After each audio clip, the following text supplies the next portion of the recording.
This is He Knows Everything, bringing you that heat that far. We keeping a foot on the whoop. Eeks. We keeping a foot on the whoop. Eeks. Let's talk about it, man. Now's a moment to feel sorry for Deontay Wilder. You see, I don't normally feel sorry for people. You guys know how I roll. You lay in your bed, you basically gotta sleep in the motherfucker. Let me say it again. You lay in the bed, you gotta sleep in the motherfucker. But we gonna feel sorry for Deontay Wilder. Because Deontay Wilder went out on his shield. Gotta give him credit for that. He fought like a warrior. Deontay Wilder basically, from round one, gave it his all. Now he had the wrong game plan. He had the wrong trainer. Shouldn't have put on all that damn weight. There was a lot of things that were gaffed up that Deontay Wilder shouldn't have done. But we're not going to do the shoulda, woulda, couldas. Let me say it again. We're not going to do the shoulda, woulda, couldas. We're going to talk basketball, and we're going to talk boxing. We're going to talk all kinds of sports the right way. In this variation, we're talking boxing, so we're going to talk it in the fashion that it deserves, in the respect that it deserves. Deontay Wilder went out on his shield. So he gets the absolute respect for that. He gets the warrior of the year, but he doesn't get the winner of the year. See, Deontay Wilder's always going to have mental scarring. He's going to always have basically psychological issues moving forward. Because when a guy's built that way and they have that confident mindset, they have that strong mindset, they're wired to basically have an indomitable will, and that will gets broken, it breaks them. That's why when Terrence Bud Crawford, the Chihuahua, walking behind the damn fence, when he fights Earl the True Spence, he's going to become a broken individual at the end of that fight. He's no longer going to be the same. Because Earl the True Spence is going to break him. He's going to break his will. Deontay Wilder's will has gotten broken in the Tyson Fury trilogy. A lot of people are not paying attention to that, and they're not listening to it, but that's exactly what happened. His will got broken. It's hard to break somebody's will. But man, Tyson Fury broke that motherfucker's will in that third fight, dog. I'm not going to lie. I saw it. Go look at the end of the fight. I want you guys to look right through Deontay Wilder's eyes, and I want you guys to stare dead into his eyes and tell me what you guys see. You guys are going to see a fighter that is looking into his future and saying, oh shit, I don't know what's fucking next. That's the first time Deontay Wilder's ever been in that precarious situation. Go ahead. And because because that's his precarious situation that he's been in, and it's his first time being in that situation, it's throwing him for a loop. Mentally, Deontay Wilder's scarred. He's mentally done. The Deontay Wilder that you used to know as Bronze Bomber has lost activation. And we're talking about at the highest levels. I done told you guys, Dillian White level and lower, Deontay Wilder should get the job done. That's if Tyson Fury didn't take everything out of him. That's if Tyson Fury didn't take everything out of him. You got to remember, Sergey Kovalev, mentally fractured after Andre Ward. What happened in the Eliodor Alvarez fight right after? He lost that fight. So I'm trying to tell you guys, man, if you guys understand boxing at the highest levels, if you're a boxing connoisseur, if you're a boxing purist and you understand what He Knows Everything is breaking down from a sweet science standpoint, you would understand what he's talking about. You would understand it at its elemental, its rudimentary, and its fundamental state. Deontay Wilder's broken.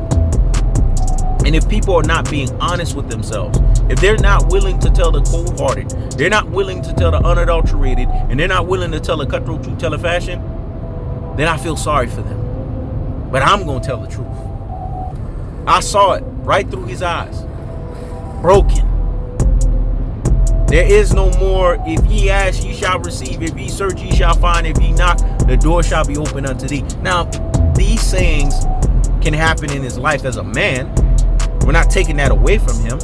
These sayings can happen to him, you know what I'm saying, in his everyday life and the way that he generally comports himself. We're not taking that away from him. But I'm talking about as a boxer. Deontay Wilder's mentally done. See, there's fighters that mentally fracture you. They mentally scar you. Vernon Forrest did this to Sugar Shane Mosley.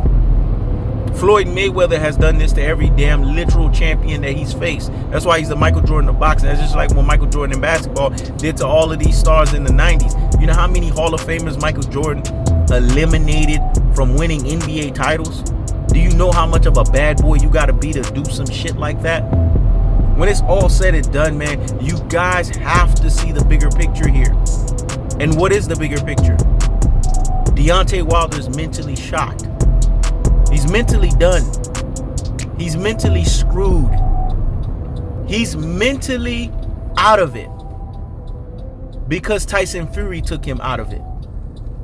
Tyson Fury gets all the credit in the world. That knockout in the 11th round, it basically deflated the Bronze Bomber. It deflated athleticism and explosion activation. It deflated Bomb Squad. All of these things are deflated. Now Deontay Wilder is who he is at his core. Strictly and simply Deontay Wilder. Let me say it again. Strictly and simply Deontay Wilder.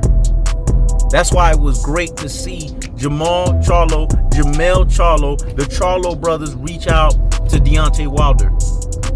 Mel Charlo that it is. To show his fucking support. Because they know Deontay Wilder is mentally fractured. He is mentally done. Earl the True Smith's going to reach out to him. Gervonta Tank Davis going to reach out to him. Now, Floyd ain't going to reach out to him because he dissed Floyd. Floyd basically offered his superior male's hand to train this motherfucker. He dissed him. So, Floyd ain't reaching out. He going to have to reach out to Floyd. I mean, that's just the way that shit roll. You guys have to understand the levels. You guys have to understand the gears. And you guys have to understand how all of this shit rolls. That's just how it goes down. Floyd ain't reaching out to him. He's going to have to reach out to Floyd. But I'm going to tell you like this. I'm still going to love my brother in Deontay Wilder. I'm still going to show him the support. I'm still going to, you know what I'm saying, show the fact that, you know, I support and love this guy. But I'm not going to sit here and act like I didn't warn him. He didn't want to listen. See, a prophet is not honored in his own home, but those whom they've rejected became the chief cornerstone. He knows everything was basically telling him, was talking him off the ledge, was trying to help him, but he wouldn't fucking listen, and he wouldn't fucking pay attention. There was a lot of faux pas with this guy. And I know that glove gate, paid to lose stainage. I've been saying that. It leaves a permanent stainage on your boxing resume, especially when you're a black fighter. Now you guys are seeing the mental scarrings of that. You're seeing the physical strain of that. And it carried over into the third fight, and Tyson Fury basically added injury to fucking insult. When it's all said and done, we got to call a spade here. We got to keep it real. We got to keep it a buck. Deontay Wilder is done. From a mental standpoint, he's shot. But when it's all said and done, I'm going to feel sorry for him because he did give a hellified performance. He's going to be the loser. He's going to have the capital L all over his damn face throughout this trilogy. But we can leave with saying that he did it as a warrior.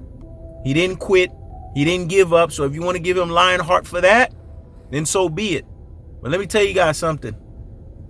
When it's all said and done, we don't sit here and we don't give basically losers rewards. We don't give them charity. When it's all said and done, it's all about the winners. It's all about the closers. It's all about who gets the job done. So I'm feeling sorry for Deontay Wilder, but I'm still going to tell the truth.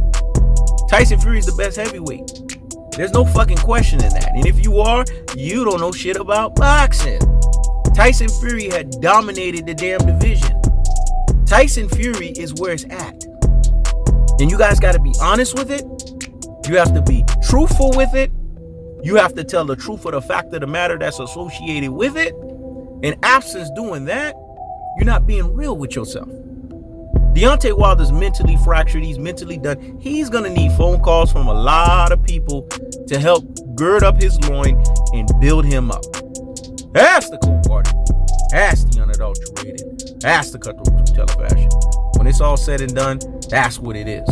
This is He Knows Everything. Check it out.